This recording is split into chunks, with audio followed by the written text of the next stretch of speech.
Se você encontrou, se puder, fique de perto para que a gente faça essa leitura.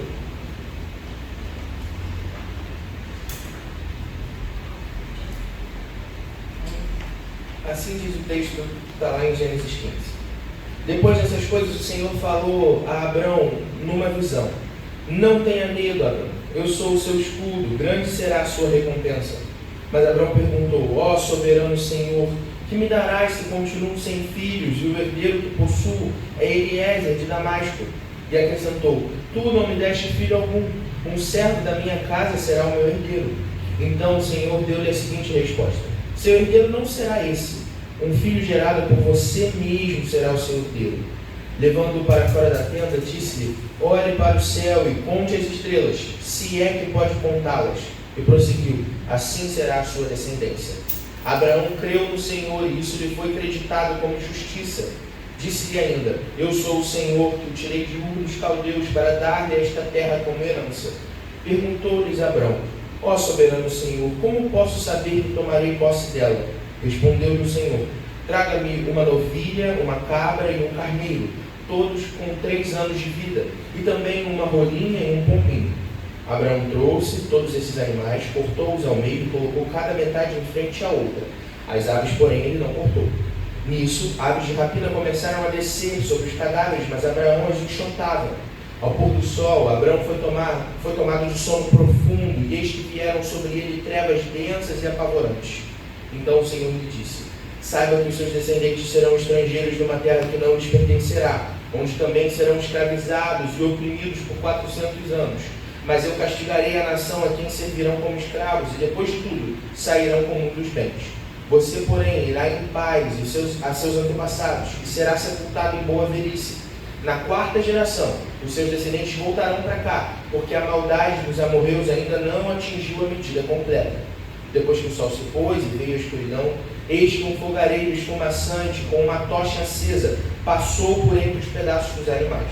Naquele dia o Senhor fez a seguinte aliança com Abrão: a seus descendentes dei esta terra, desde o ribeiro do Egito até o grande rio Eufrates, a terra dos queneus, dos quenezeus, dos cadmoneus, dos hititas, dos ferezeus, dos refaíns, dos amorreus, dos cananeus, dos girgazeus e dos jebuseus. Amém. Vamos lá. Senhor Jesus, nós te agradecemos pela tua palavra.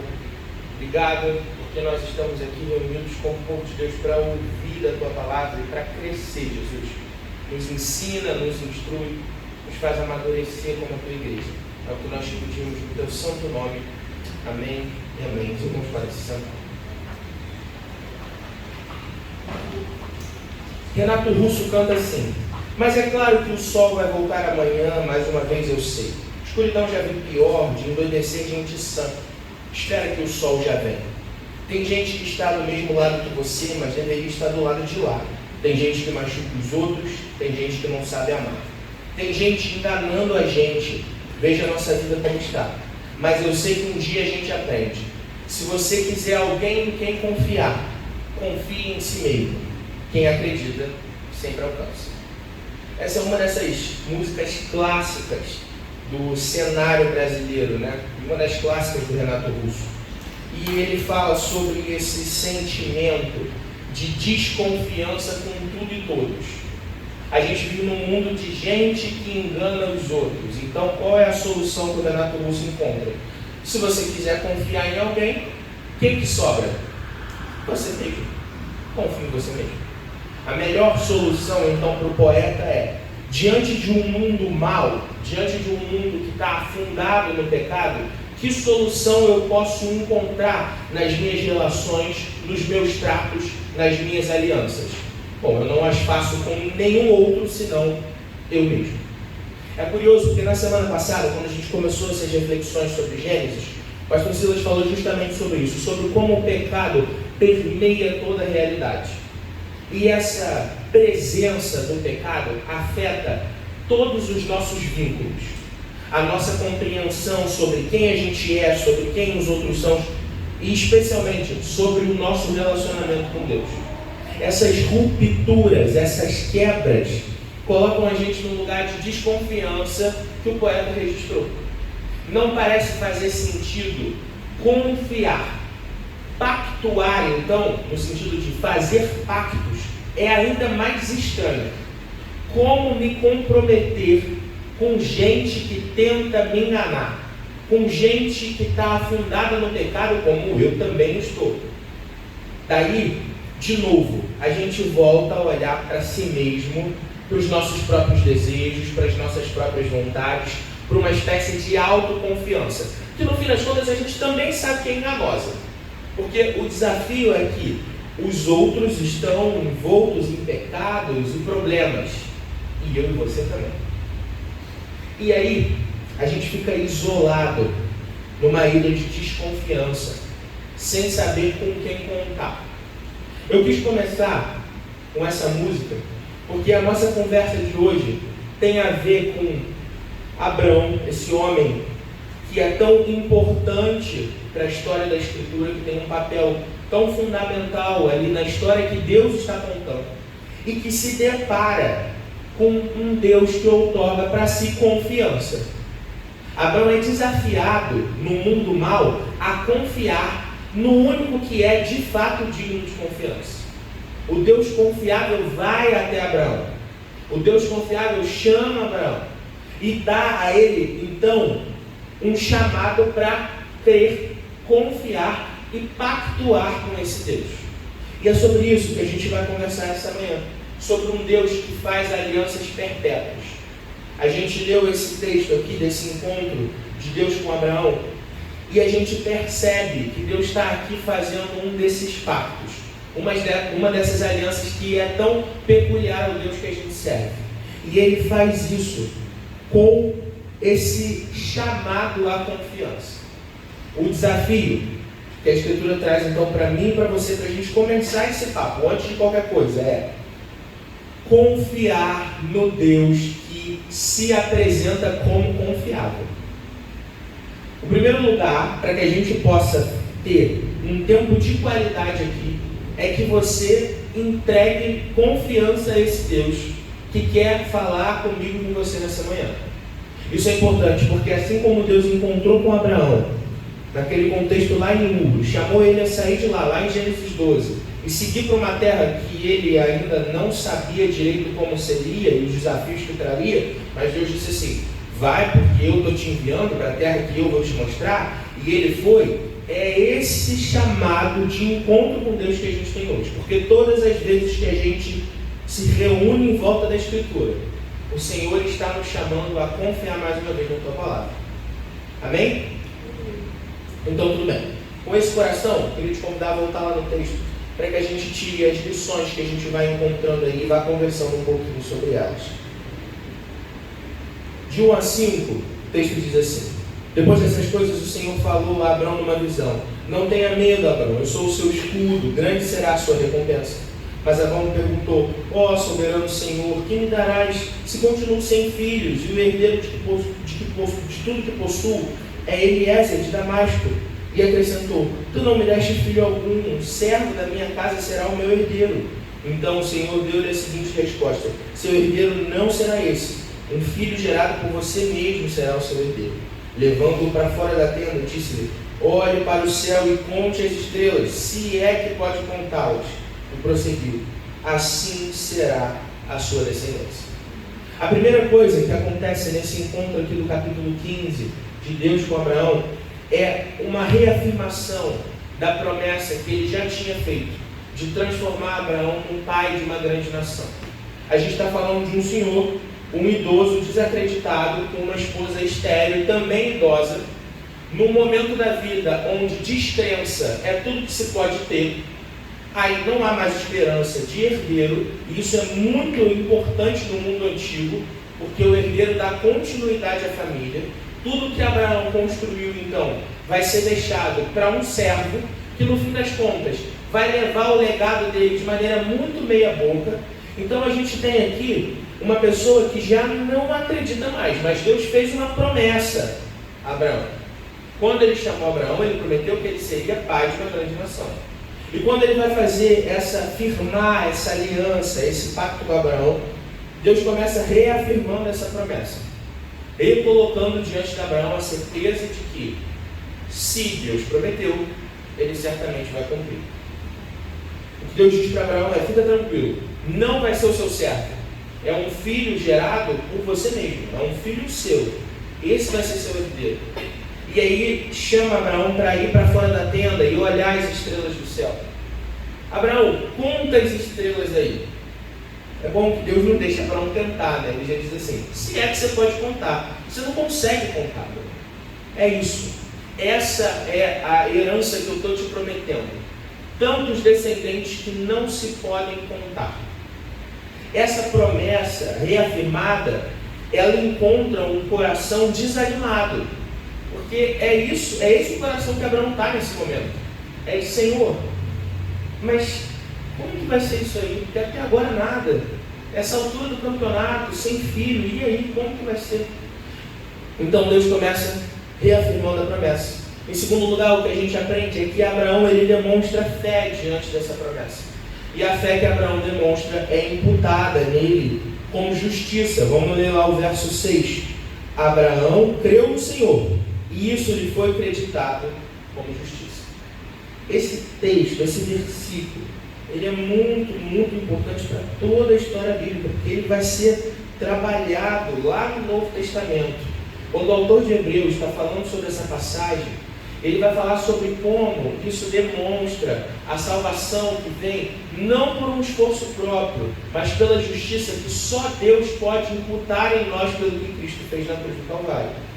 Quando Jesus morreu por mim e você na cruz, a justiça de Cristo é imputada em nós, esse é o termo, ela é colocada sobre nós.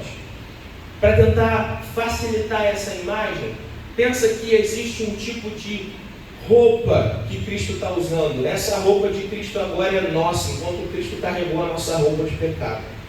A justiça de Jesus é colocada sobre nós de uma única maneira, crendo que Ele é o Filho de Deus que morreu na cruz. É esse tipo de salvação, de justiça que Abraão experimenta. Ele creu e isso lhe foi acreditado como justiça. Não são as obras de Abraão, não é a força de Abraão, não é a capacidade que ele tem, não é como Abraão é genial, ou como que a fé dele é descomunal, e como Abraão é um super-herói da fé. Não é nada disso. O que faz de Abraão pai da fé é que, em meio à desconfiança de um mundo que é de se desconfiar, ele resolve crer num Deus que se apresenta como confiável. Isso é que faz de Abraão pai da fé. De novo, não é dele, mas vem do próprio Deus. Abraão creu e isso lhe foi imputado como justiça. Mas é curioso porque o texto segue, a gente vai pular lá para o verso 13 e a gente vai perceber que as notícias talvez não sejam tão boas assim para Abraão. De um lado, uma parte do problema vai ser resolvido. Abraão estava preocupado porque não tinha herdeiro. E Deus tinha prometido uma grande descendência. Só que a promessa ela foi dupla, né? Deus prometeu uma terra e uma descendência. Deus disse assim: fica tranquilo, Abraão, você vai ter um filho. Só que para a terra ainda tem umas coisas aí para acontecer. Então o verso 13 começa a dizer assim: então o Senhor lhe disse: saiba que os seus descendentes serão estrangeiros numa terra que não lhes pertencerá, onde também serão escravizados e oprimidos por 400 anos. Mas eu castigarei a nação a quem servirão como escravos, e depois de tudo sairão com muitos bens. Você, porém, irá em paz a seus antepassados e será sepultado em boa velhice. Na quarta geração, os seus descendentes voltarão para cá, porque a maldade dos amorreus ainda não atingiu a medida completa. A promessa, ela certamente se cumprirá. Mas Deus apresenta um cenário para Abraão que, a olhos humanos, é de uma demora tremenda. Deus faz uma promessa a um homem que sai de Ur dos Caldeus para ir para a terra que Deus lhe mostraria, dizendo: Abraão, eu vou te dar uma terra, vem comigo. E Abraão vai. Só que o plano de Deus estava posto numa dispensação, num acontecimento que envolve mais de 400 anos. Deus está muito tranquilo contra a sua promessa, porque o Senhor é rei sobre todas as coisas, é Ele quem criou o tempo, é Ele quem orienta a história, é Ele que conduz todas as coisas de acordo com a tua vontade. Mas para Abraão, um homem comum como eu e você, ouvir essa notícia deve ter sido pelo menos um pouquinho desanimadora. Porque a terra só é da descendência daqui a 4 gerações.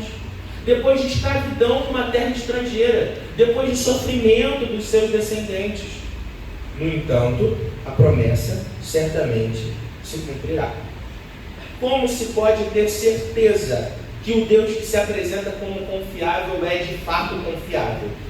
Bom, a gente percebe isso lá no texto também. Versos 7 a 12 dizem assim: disse-lhe ainda: eu sou o Senhor, que o tirei de Ur dos Caldeus, para dar-lhe esta terra como herança. Perguntou-lhe Abrão: ó soberano Senhor, como posso saber que tomarei posse dela? Respondeu-lhe o Senhor: traga-me uma novilha, uma cabra e um carneiro, todos com 3 anos de vida, e também uma rolinha e um pombinho. Abraão trouxe todos esses animais, cortou-os ao meio, colocou cada metade em frente da outra. As aves, porém, ele não cortou. Nisso, aves de rapina começaram a descer sobre os cadáveres, mas Abraão as enxotava. Ao pôr do sol, Abraão foi tomado de sono profundo, e eis que vieram sobre ele trevas densas e apavorantes. E aí no verso 17: depois que o sol se pôs e veio a escuridão, eis que um fogareiro esfumaçante, com uma tocha acesa, passou por entre os pedaços dos animais. Naquele dia o Senhor fez a seguinte aliança com Abraão: aos seus descendentes dei esta terra, desde o ribeiro do Egito até o grande rio Eufrates, a terra dos quineus, dos quenezeus, dos cadmoneus, dos hititas, dos ferezeus, dos refaíns, dos amorreus, dos cananeus, dos girgazeus e dos jebuseus. A gente tem aqui um relato de uma situação que talvez pareça meio estranha para a gente, mas que era um tipo de tratado comum no tempo antigo. Essa ideia dos animais cortados e colocados como que em fila, de frente um para o outro, abrindo um corredor no meio. E a ideia de 2 contratantes, 2 pessoas que estão firmando um acordo, passando entre aqueles animais, traz a seguinte ideia: se um de nós quebrar esse pacto, que seja o mesmo destino desses animais aqueles que nós vamos sofrer. Então há aqui um compromisso de cumprir o acordo que está sendo feito. Se outorga para si maldição no descumprimento do trato. O curioso dessa passagem é que quando os animais estão partidos e chega a hora de passar entre eles, Abrão está cochilando, dormindo no sono dos justos, deitadinho bem bom. Quem é que passa entre os animais? O Deus eterno. É Deus quem se compromete. A aliança é firmada unicamente na verdade de que Deus é fiel a si mesmo, como nós cantamos. O pacto não depende do esforço de Abrão, do comprometimento dele, ou de quem ele é, mas Deus se compromete por si mesmo. E o autor de Hebreus, lá no capítulo 6, verso 13, diz assim: quando Deus fez a sua promessa a Abraão, por não haver ninguém superior por quem jurar, jurou por si mesmo. Deus jura por si, se compromete com a promessa que ele mesmo fez, pela fidelidade que ele tem ao seu próprio nome, pelo compromisso que ele tem com a sua própria glória.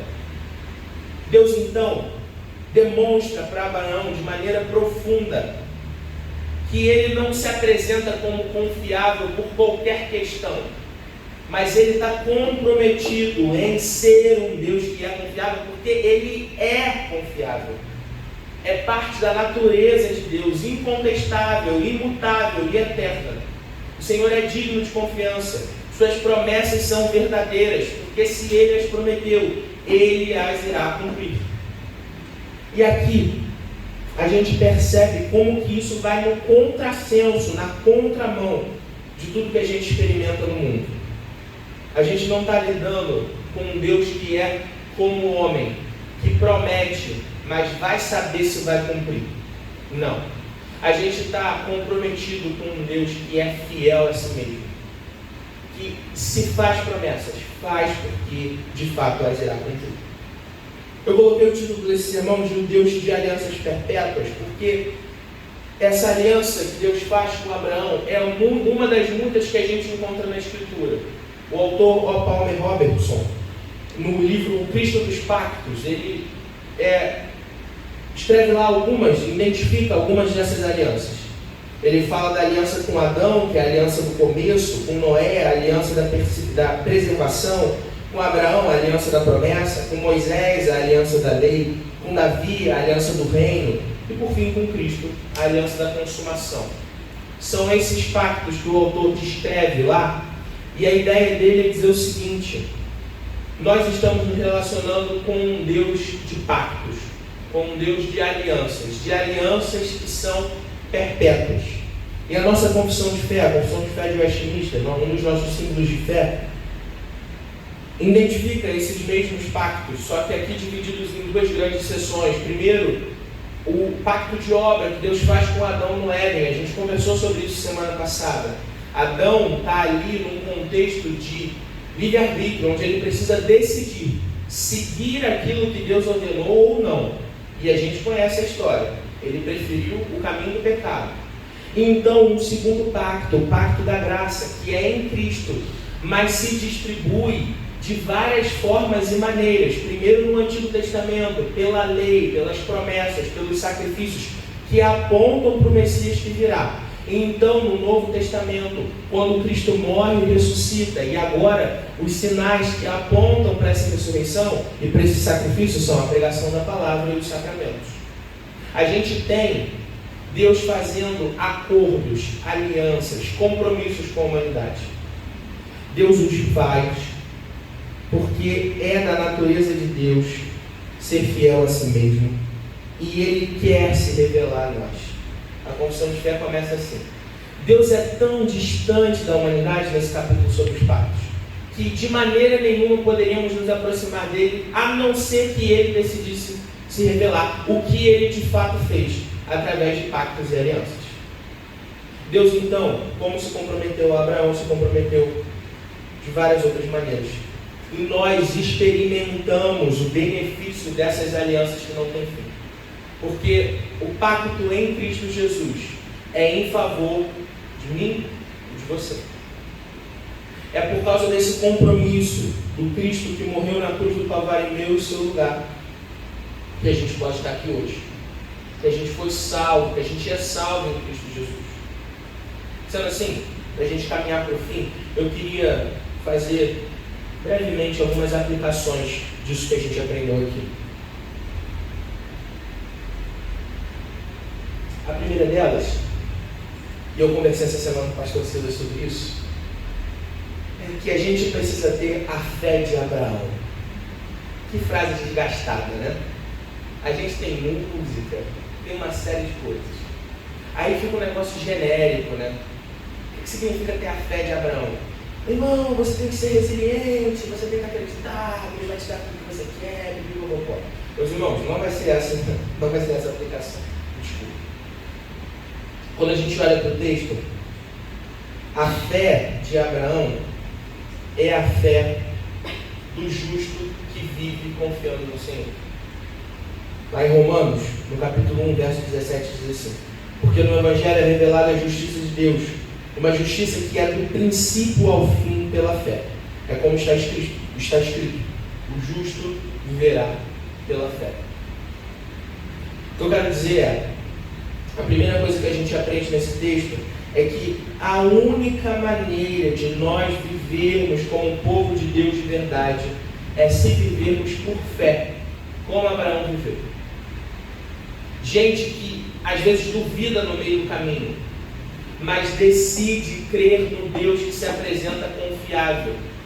E essa fé faz com que a justiça de Cristo repouse sobre nós. Não tem a ver com força de vontade, não tem a ver com a certeza de que Deus vai te dar tudo o que você quer. Tem a ver com o compromisso de caminhar fiel a um Deus que é fiel até nas nossas infidelidades, e que nos oferece tudo de que precisamos. E certamente isso Ele faz, porque é também promessa bíblica. Tudo de que precisamos, Deus nos oferece. Em segundo lugar, a gente aprende os benefícios de servirmos a um Deus fiel. Nós nunca somos desamparados. Nós de fato podemos confiar nele. Quando a gente começou esse texto lá no capítulo 15, Deus começa falando com Abraão o seguinte: não tenha medo, Abraão. Eu sou o seu escudo. grande será a sua recompensa. Não tenha medo, Abraão. Não tenha medo. Eu sou o seu escudo. É em Cristo que nós estamos confiados. É diante de um Deus que se prova confiável que nós estamos colocados para caminhar. Nós fomos chamados a irmos na direção desse Deus, sabendo que Ele continua fiel a nós, mesmo quando a gente escorrega no meio do caminho. Existe um benefício gigantesco e contente de, no meio de um mundo tão caótico, a gente perceber que a gente serve a um Deus que se mantém o mesmo desde a eternidade para sempre. O mesmo Deus, que não muda. Em terceiro lugar, a gente aprende que certamente Deus cumprirá as suas promessas, as promessas para o futuro. E principalmente a grande promessa, ainda que nos desafios do caminho. Pode ser que você até entenda o conceito de um Deus que cumpre as suas promessas. Legal, você faz aí, a gente já ouviu, então a gente tem isso. Mas eu quero te convidar a experimentar a certeza de que Deus certamente vai cumprir as suas promessas. Promessas de sustento, de cuidado, de consolo, de lágrimas que são enxugadas no dia da dificuldade, de ter gente para caminhar junto com você como igreja, mas especialmente a grande promessa de que um dia estaremos com Ele pelos séculos dos séculos. Nós passamos aqui um tempo expondo o livro do Apocalipse, falando sobre como ele tem coisa para dizer sobre o hoje e também sobre o que virá. Curioso, toda a Bíblia tem. Aqui a gente tem a certeza de que Deus vai cumprir a sua promessa. Agora, não cai naquela besteira que aquela música lá diz: não morrerei enquanto a promessa não se cumprir. Será? Abraão morreu. Curiosamente, Abraão morreu. A música fala sobre essa fé de Abraão, que vive até que se cumpra a promessa. Mas ele não viu o povo na terra. Abraão nem vislumbrou o que significava a promessa da descendência que levaria até o Cristo que morreu na cruz do Calvário. As promessas se cumprem na medida da vontade de Deus. De fato se cumprirão. Meu irmão, minha irmã, se você vai ver ou não, não importa. Confie no Deus que cumprirá as suas promessas. Fé verdadeira é fé que é certeza de coisas que não se veem. Que tipo de fé a gente quer ter quando a gente só quer ver para crer? Não foi para isso que nós fomos chamados. Deus vai cumprir as suas promessas em tempo oportuno, quando Ele bem entender, esteja eu e você aqui ou não. O que nós somos chamados então a fazer é, no meio desse caminho, no meio das dificuldades, confiar no Deus que se mantém fiel. Diante de um mundo repleto de desconfiança, a solução a gente encontra em Deus. Deus, Ele é confiável. Deus, Ele faz os seus pactos perpétuos com a humanidade. E Ele nos chama, a mim e a você, para que nós sejamos representantes dessa fidelidade também. Nós não podemos ser representantes de desconfiança. As pessoas precisam ter confiança em nós. Por quê? Porque nós somos povo de Deus. Nós somos chamados para sermos como Cristo é, na medida da semelhança de Cristo. Então eu e você precisamos ser pessoas confiáveis. O desafio de se apresentar disponível para o outro, aberto para ouvir, para cuidar, para sustentar, dando certeza para os outros que eles podem realmente confiar em nós, porque nós fomos ensinados assim. A aliança final, ela é em Cristo Jesus, definitiva, para sempre. Cristo morreu e ressuscitou para que eu e você tivéssemos vida. Isso muda todas as coisas. Agora, o que nós somos chamados a fazer é caminhar confiantemente, sabendo que o Senhor tem cuidado de nós e continuará fazendo isso. Amém? Vamos orar? Senhor Deus, nós queremos te agradecer por esse tempo aqui. Senhor, muito obrigado pela tua palavra. Senhor, muito obrigado porque nós podemos confiar em Ti. Jesus, obrigado porque Tua palavra é realmente digna de confiança. As coisas que o Senhor promete, o Senhor de fato as cumpre. Nos ajuda a viver como gente que tem fé verdadeira, fé baseada naquilo que o Senhor prometeu, ainda que nós não necessariamente consigamos ver essas promessas se cumprindo agora, instantaneamente, mas não importa, Senhor. Nós queremos seguir confiantemente até o dia em que nós estaremos contigo por toda a eternidade. E aí, Jesus, nós vamos poder te adorar mais uma vez, dizendo: Tu és fiel e digno de confiança. Muito obrigado, Senhor, por tudo que o Senhor tem feito. Nós pedimos no Teu santo nome. Amém.